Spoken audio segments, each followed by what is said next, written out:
Nothing is off limits. Brendan Fevola will answer anything. Q&A with Fev.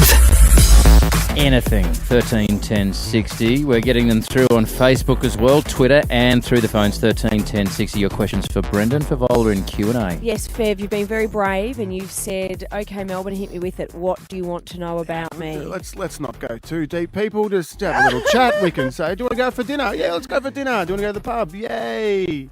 They're not questions. No, you... That's a question. You, Fev, Going to the pub is where a lot of the questions came from. And then we can chat about anything. You're incredibly lovable. Everybody is enjoying you. And we've just said, open the phones and see what people would like to know. So...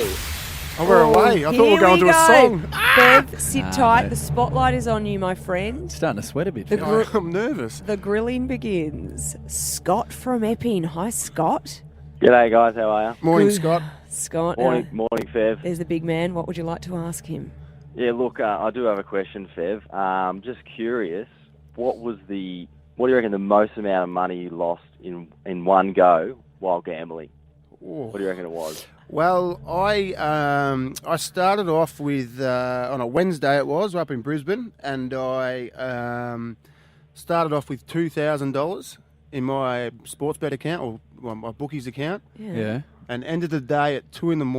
I was betting at Hong Kong and I'd won $365,000. Whoa! In one day. And then I tried to get it out from the bookie, but you're not allowed to get it out because you've got to wait till the Monday. And then by the Sunday, I was 20 grand down. So you'd blown $380,000. Yeah. Gee, Yeah. And that was the point where I thought, whoops, there's something wrong here. Yeah, whoops. Out of interest, and you have talked about your gambling problem and what you've been through.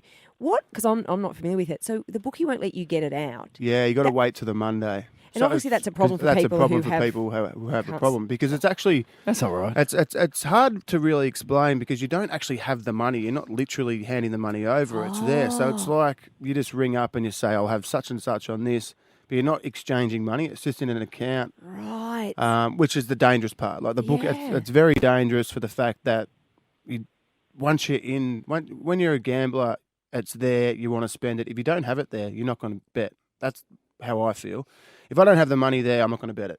As soon as the money's there, I want to bet it. Yeah. Is it that So it's an sliding- addiction. So okay, so you've gone up 300 odd thousand, Yeah. and then as it starts to come away, does like desperation kick in? Is it and you chase, and that's what they say. You try to get it back, and then you bet bigger to try to win it back, and then it all goes, and then Whoa.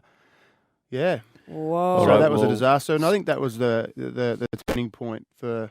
I think when Alex left, she left Brisbane pretty much just after that, and said, "I can't put up with this. We've got 3 kids, and which is understandable." And she wanted to said, "I can't, handle this anymore," and took off and went back here and set up a amazing life. And I'm lucky enough that I'm a part of that again, which is good. Yeah, no, it's a great story, and thank you for sharing that. Fev. And Scott, Really thank you. So that answers that difficult what you question went for you. It's $365,000. Great segment, guys. Let's Very go to a song, Byron. And obviously, one more, Fev.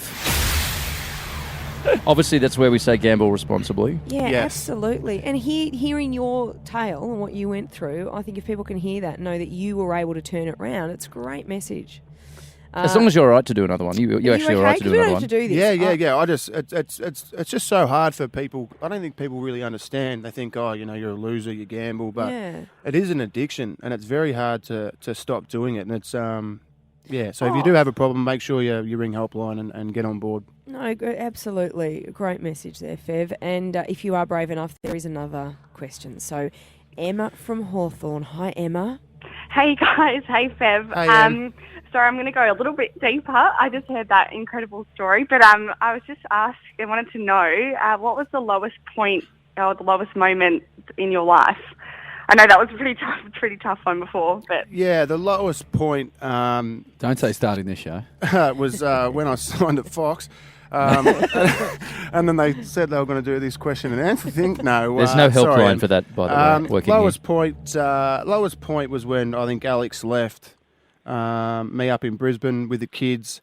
When you get your family taken away from you from your own stupidity, that hurt a lot. And also in rehab, when you're sitting there and you're laying in a bed and you're highly medicated and you're thinking, what am I doing here? You know, Yeah. 4 months ago I was playing on the Gabba, kicking goals for Brisbane, and then 4 months later I'm laying in a bed in a mental institution. So that was a pretty low point, and but things do happen for a reason, and I think it did change my life going into rehab. It really made me a better person now, and I'm glad that I did do that. So things do happen for a reason. You go through tough times, but I wouldn't know what I know today, but I didn't have those past experiences. So that was a pretty low point, and I'm just glad I'm sort of past that now. And Thanks we for your are question, too. Em. And great questions, and really well